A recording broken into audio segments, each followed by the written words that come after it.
নমস্কার বন্ধুরা, আমি খুশি। কেমন আছো তোমরা সবাই? আশা করছি সুস্থ আছো, ভালোই আছো। আমিও আমার পরিবার ঠাকুরের কৃপায় ও তোমাদের ভালোবাসায় ভালোই আছি। খুশি সংসার ডেইলি লাইফস্টাইল ব্লগে তোমাদের সবাইকে জানাই অনেক অনেক স্বাগত। সাথে থাকো, আশা করছি ব্লগটা তোমাদের ভীষণ ভালো লাগবে। ব্লগটা কিন্তু আজকে শুরু করছি অনেকটা বেলাতেই, কারণ সকালে বাবা চলে গেল বোনের বাড়িতে, তাই মনটা ভালোই লাগছে না। কিছুটা এগিয়ে দিয়ে এসেছিলাম আমি। তো বাবা তো খুব সকাল সকালই চলে যাবে বলছিল।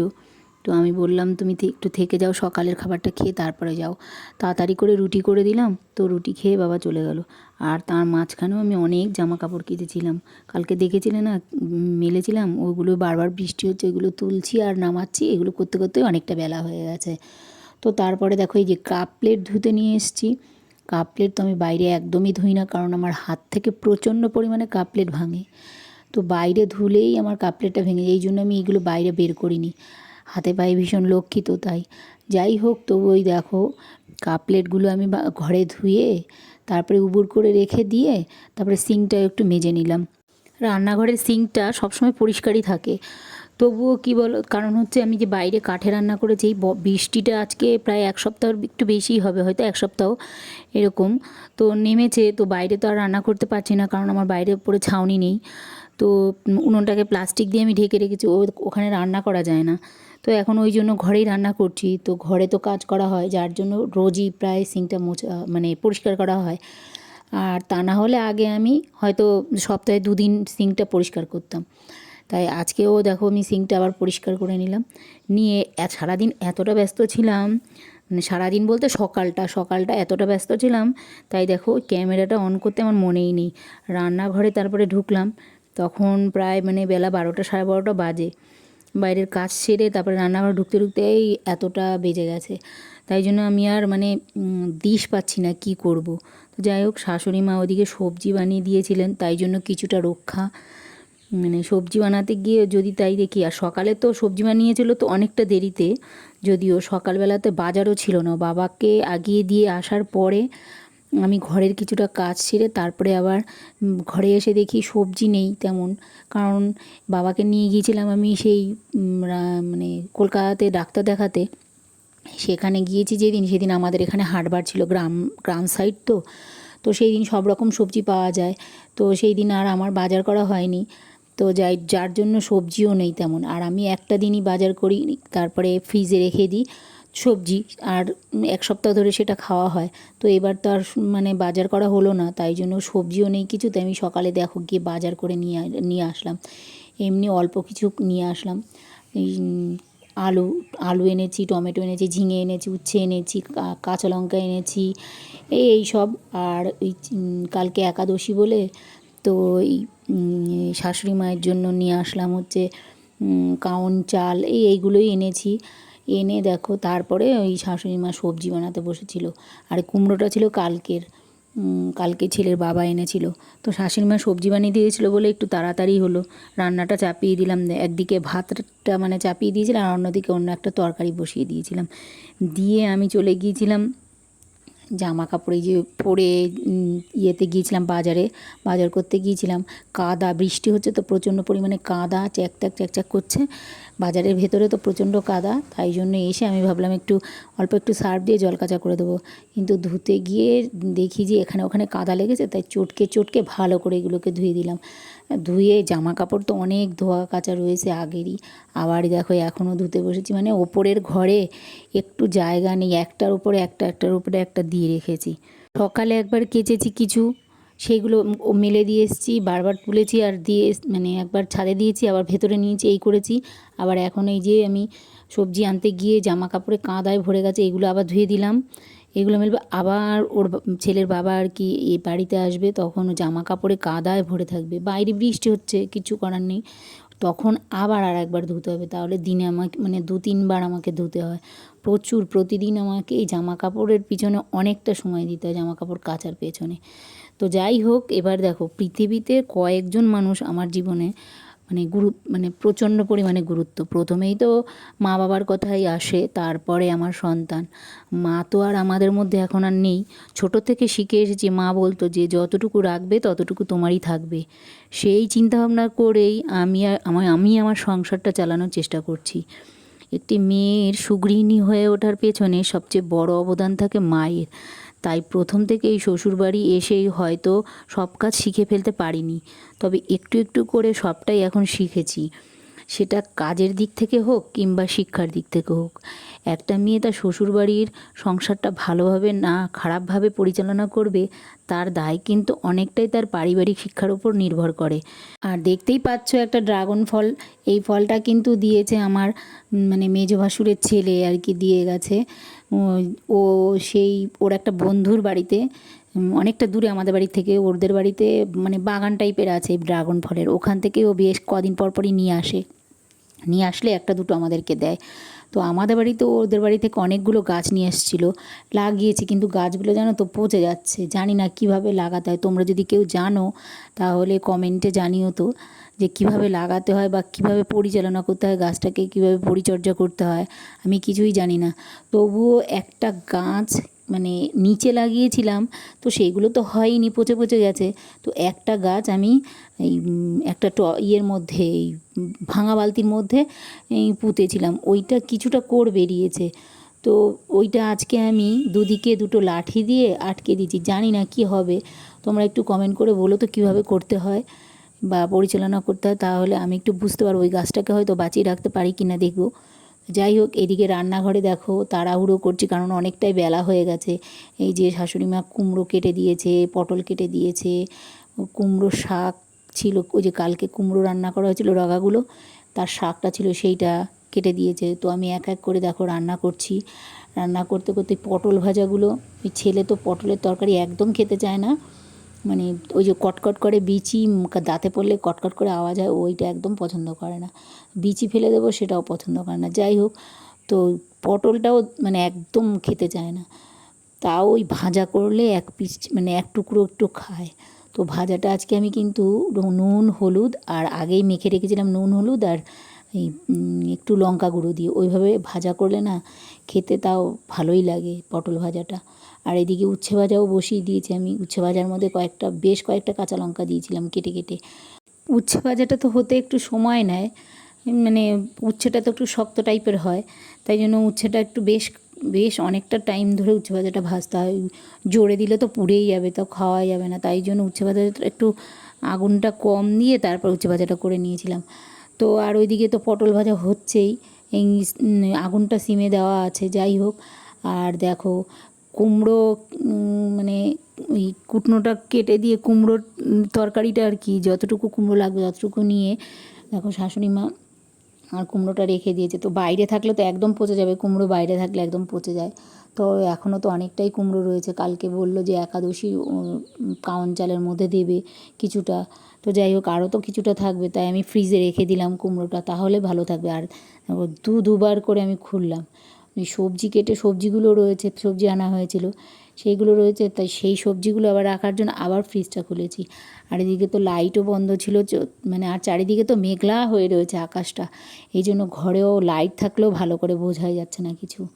আর দেখো এবারে মনে হয় আমি কুমড়ো ভাজা, মনে হয় কি কুমড়োর আর কি ছেঁচকি করবো বলে তেল ঢালতে গিয়ে দেখি তেল নেই, আবার দৌড়িয়েছি ছাদে তেল আনতে। তোমরা তো জানোই যে আমাদের ঘানির তেল, মানে সর্ষে ভাঙিয়ে তেল আনা হয়, তো ওই তেলটা আবার রোদে দিয়ে দিয়ে রাখা হয়, তাহলে খুব সুন্দর পরিষ্কার হয়।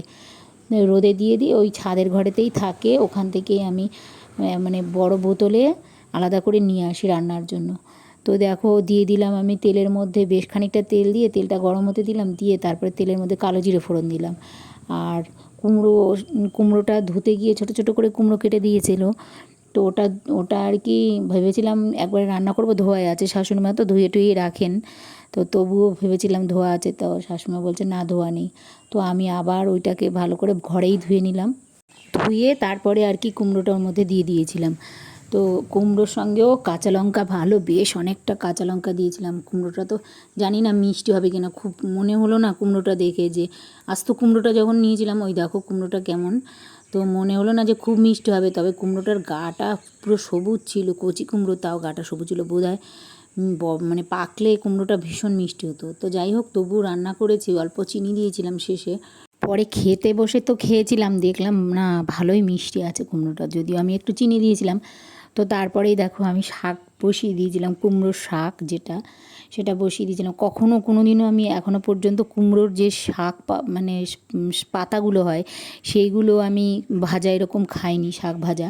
তো আজকেই প্রথমেই খাচ্ছি, সেই জন্য আমি জানি না খুব একটা ভালো রান্না করতে কুমড়োর শাকটা কীভাবে রান্না করতে হয়। তবুও অন্যান্য শাকের মতো তেলের মধ্যে ফোড়ন দিয়ে মানে শুকনো লঙ্কা দিয়েছিলাম, দিয়ে তারপরে দিয়ে দিয়েছিলাম। আর এইদিকে দেখো আমি ছেলেকে ভাত দিয়েছিলাম, অর্ধেক ভাতও খাইনি, ওই প্রতিদিন যেমন করে সেরকমই। তো ওর পাতেই দেখো আমিও ভাত নিয়ে সকালের ভাত খেয়ে নিয়েছিলাম। তো আর এদিকে রান্না বান্নাও হয়ে গেছিলো। ওই দেখো কুমড়ো ছেঁচকি, কুমড়ো শাক, তা পটল ভাজা, উচ্ছে আলু ভাজা, ডাল, এই তো করেছিলাম। বেশি কিছু করতে পারিনি, এইটুকু করতেই অনেকটা বেলা হয়ে গেছিলো, বিকেল 4টে বেজে গেছিলো। আর দেখো এইদিকে আমি আজকে কিন্তু পুজো দেইনি, পুজো দিয়েছিল শাশুড়ি মা। উনি আমার দেরি দেখে তাড়াতাড়ি করে পুজো দিয়েছিল। আর আমি স্নান টান সেরে এসে মাথাটা আঁচড়ে সিঁদুর পরে তারপরে দেখছি সেই কালকের মানে ঝিপি করা জামা কাপড়গুলো ওই মানে উপরে ছিল, শুকনো এনে এনে রেখেছিলাম, সেইগুলো আমি নিচে ফেললাম। নিচে তো ঘরটা মোছাই আছে, যার জন্য আমি ওই নিচে রাখলাম এক গাদা জামা কাপড়। এগুলো এখন আমাকে ভাঁজ করতে হবে।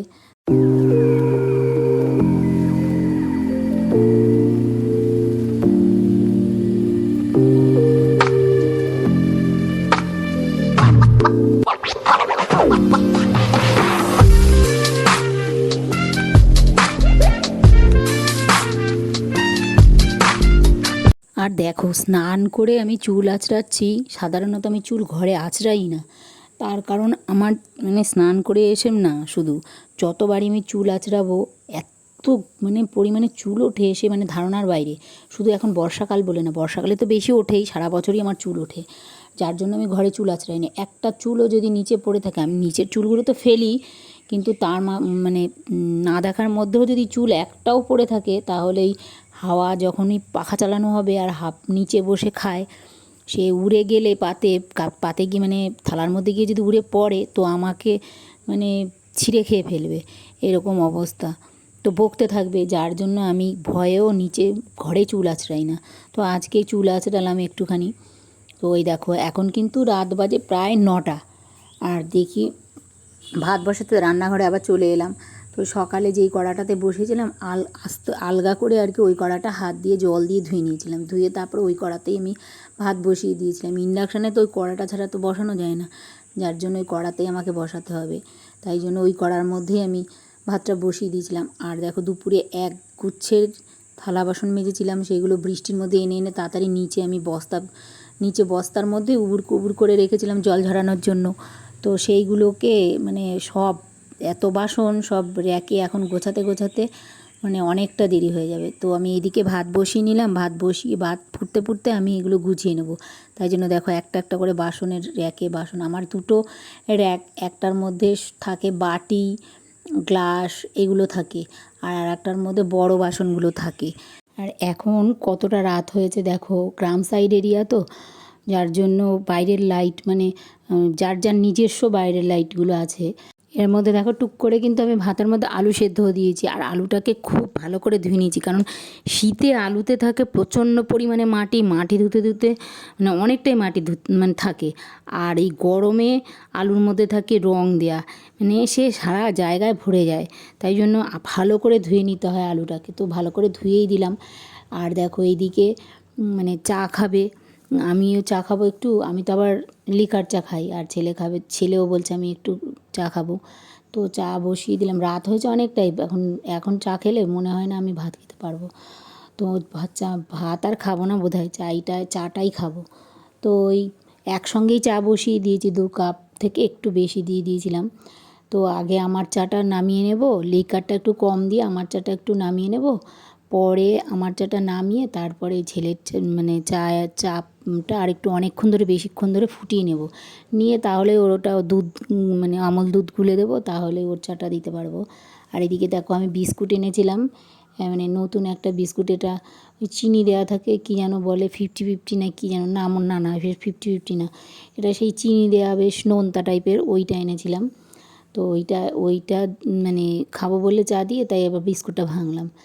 তো চাও হয়ে গেছে এর মধ্যে, আর ওই ছেলের চায়ের মধ্যে দুধ মিশিয়ে দিলাম, আগে আমারটা নামিয়ে তারপরে ছেলের চায়ের মধ্যে দুধ মিশিয়ে নিলাম, আর ওকে বিস্কুট দিয়ে দিলাম বেশ অনেকগুলো। ও যখনই চা খায় এক গাদা বিস্কুট দিয়ে খায়, 4টে 5টা 6টা বিস্কুট নেয়। আমি কমই নিই, 2টোই 3টে বিস্কুট খাই। তাও আজকে অনেকগুলো নিয়ে নিয়েছিলাম। আর মানে ভাত আর আমি খাইনি, চাই খেয়েছিলাম বিস্কুট দিয়ে। আর ছেলে চা খেয়ে বলছে দারুণ হয়েছে মা আজকের চাটা। কেন কেন বলো তো, ওই চাটা না প্রথমে আমারটা লিকার তো ওই নামিয়ে নিয়েছিলাম, নামিয়ে ওর চাটাকে আবারও দিয়েছি, দিয়ে অনেকটা ফুটিয়েছি, কড়া করেছি, করে তারপরে আমুল দুধ ওর মধ্যে মিশিয়ে দিয়েছিলাম ওকে। আর অনেকগুলো বিস্কুট দিয়ে ও খেয়েছিল, কিন্তু অনেকটা পরে ও ভাত খেয়েছিল, আমি আর ভাত টাত খাইনি। দেখো জম্পেশ করে অনেকগুলো বিস্কুট নিয়েছিলাম, ভেবেছিলাম প্রথমেই 2-3টে বিস্কুটই নেবো, ওই চিনি দেওয়া বিস্কুটটা, কিন্তু পরে দেখলাম আরও ওর দুটো বিস্কুট, টোস্ট বিস্কুট রয়েছে একটা না দুটো, তারপরে গোল ব্রিটানিয়াটা রয়েছে, ভিটা মারিটা রয়েছে, তো ওইগুলো নিয়ে আমি জম্পেশ করে খেয়ে নিলাম, মানে লিকার চাই। তো রাতে আর আমি ভাত টাত খাইনি। যাই হোক, আজকের ব্লগটা তোমাদের কেমন লাগলো কমেন্টে জানাতে ভুলো না কিন্তু। আর যারা আমার এই ভিডিওটা দেখছো আর ভালো লাগছে, মানে আরও এরকম ভিডিও দেখতে চাও, তাহলে আমার পাশে থেকে আমার চ্যানেলটাকে সাবস্ক্রাইব করে দিও প্লিজ। আর সবাই সুস্থ থেকো, ভালো থেকো, আর অলওয়েজ হ্যাপি থেকো। গুড নাইট বন্ধুরা।